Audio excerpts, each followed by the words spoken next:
Pernah nggak kalian ngalamin customer kalian komplain? Kalau nanganinnya nggak bener, brand kalian jadi taruhannya. Tapi, kalau tahu cara praktis buat handle-nya, bukan cuma brand image kalian yang tetap bagus, malahan kalian bisa jadiin komplain ini jadi sales lagi.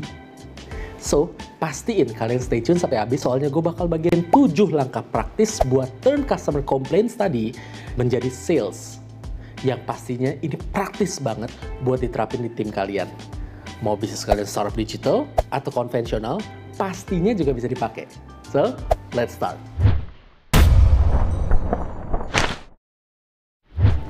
Setiap bisnis pasti pengen ngerasa customer-nya happy.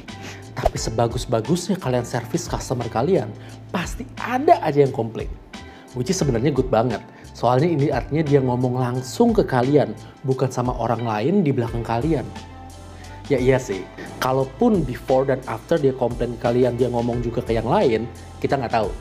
Tapi at least kalian tahu apa sih kelemahan kalian dan punya kesempatan buat memperbaikin ini. Kayak misalnya, kalian jual baju nih, terus customer-nya komplain. Pak, ini saya beli baju gimana sih? Kok baru cuci sekali udah melar kayak gini? Padahal kalian udah wanti-wanti, misalnya di awal jangan dicuci pakai mesin cuci gitu ya. Masa kalian bilang, wah bu, kan udah saya bilang dari awal jangan dicuci pakai mesin cuci.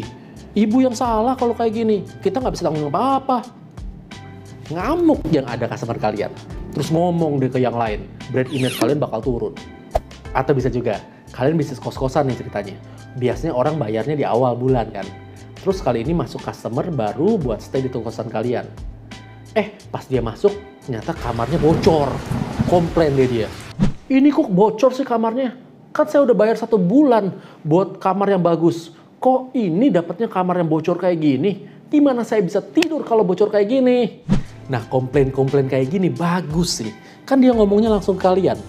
Tapi yang jadi pertanyaan, gimana cara handle-nya? Biasanya gue ngajarin ke tim gue buat handle komplain pakai jurus 7S. Ini jurus keren banget nih. Bukan cuma handle customer, bikin dia tenang doang, tapi malahan bisa bikin sales tambahan. Mau dia online, offline, bisa diterapin. Asik kan?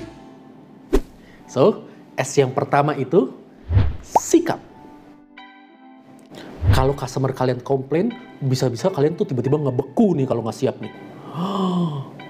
So, pastiin kalian punya sikap yang bener dulu.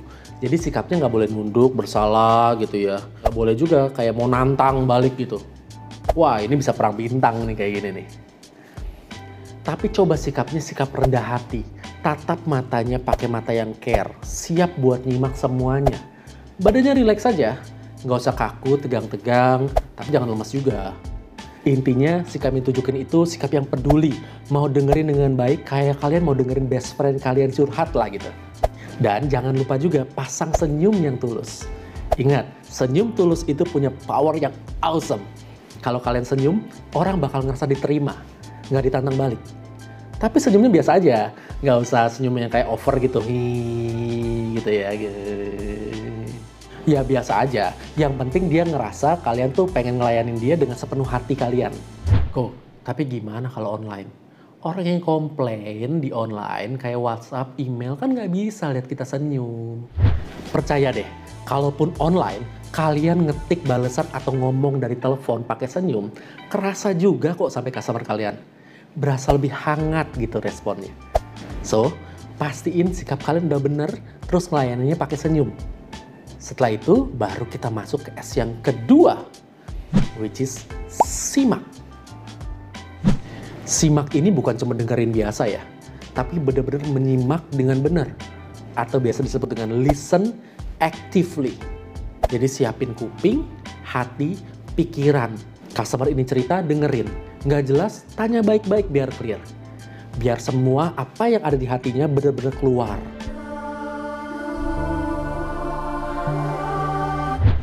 Baru setelahnya, kalian pakai jurus ketiga, yaitu setuju.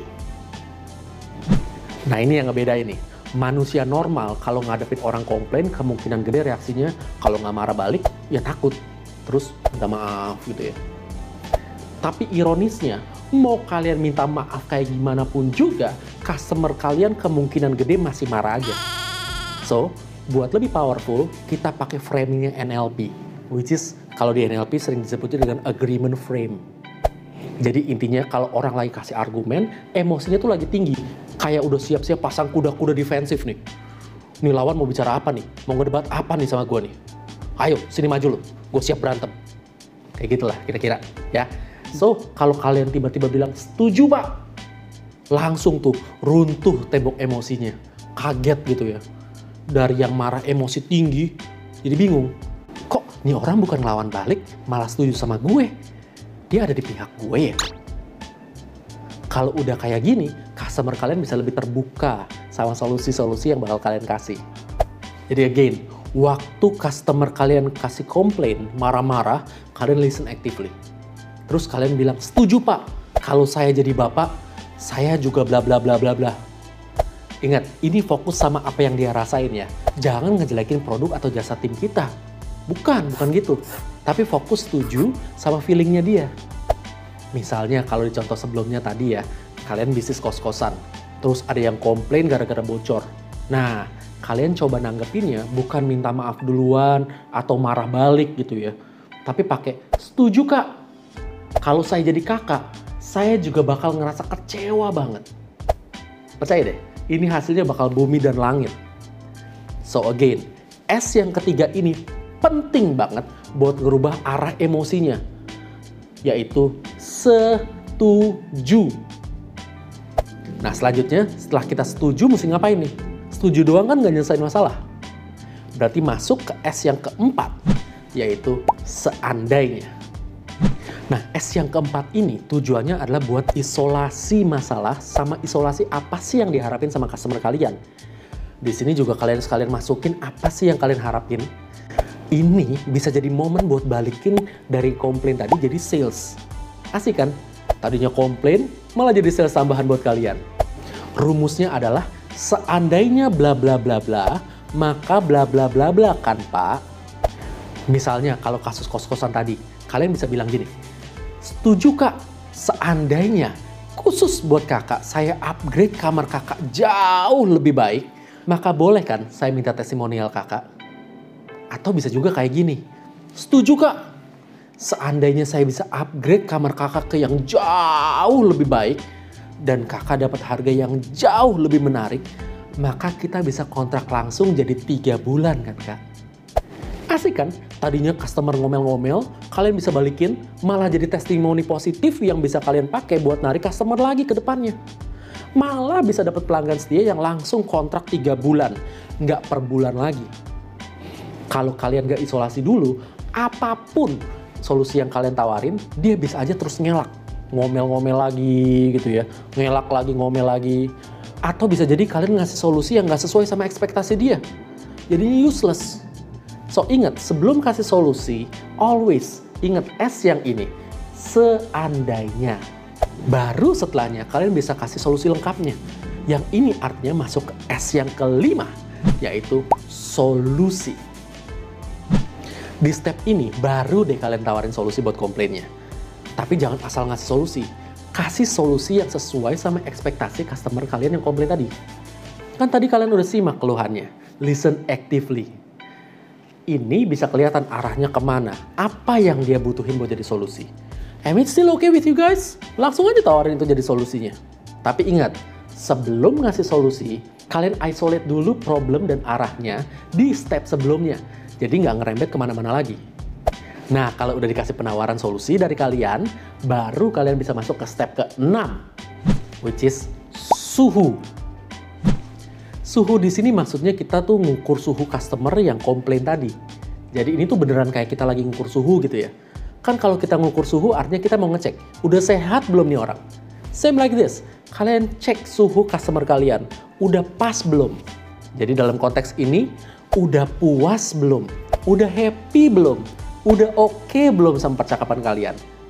Ini as simple as kalian nanyain, gimana menurut ibu? Atau gimana perasaan ibu sampai saat ini? Ngecek suhu ini penting banget sebelum kalian selesaiin komplain ini.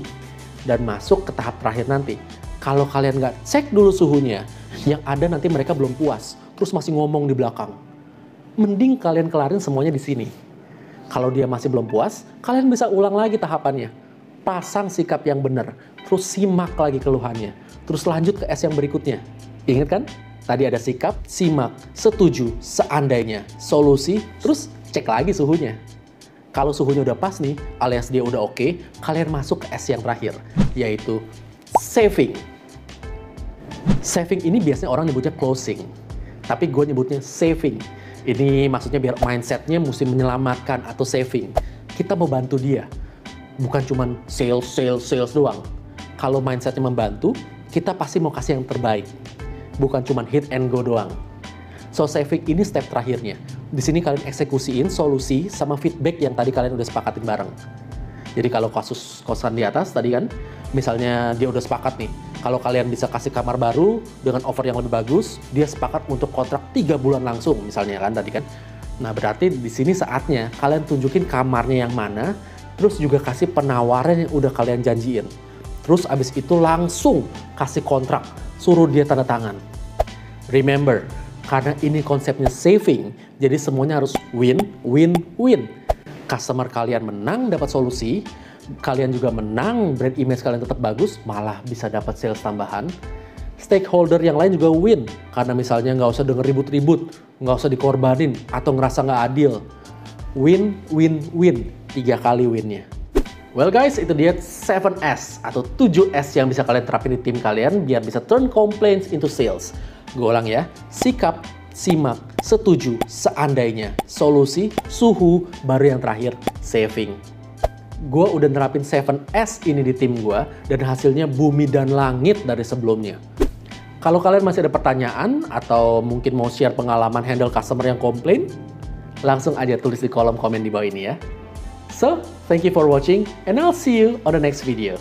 Bye-bye.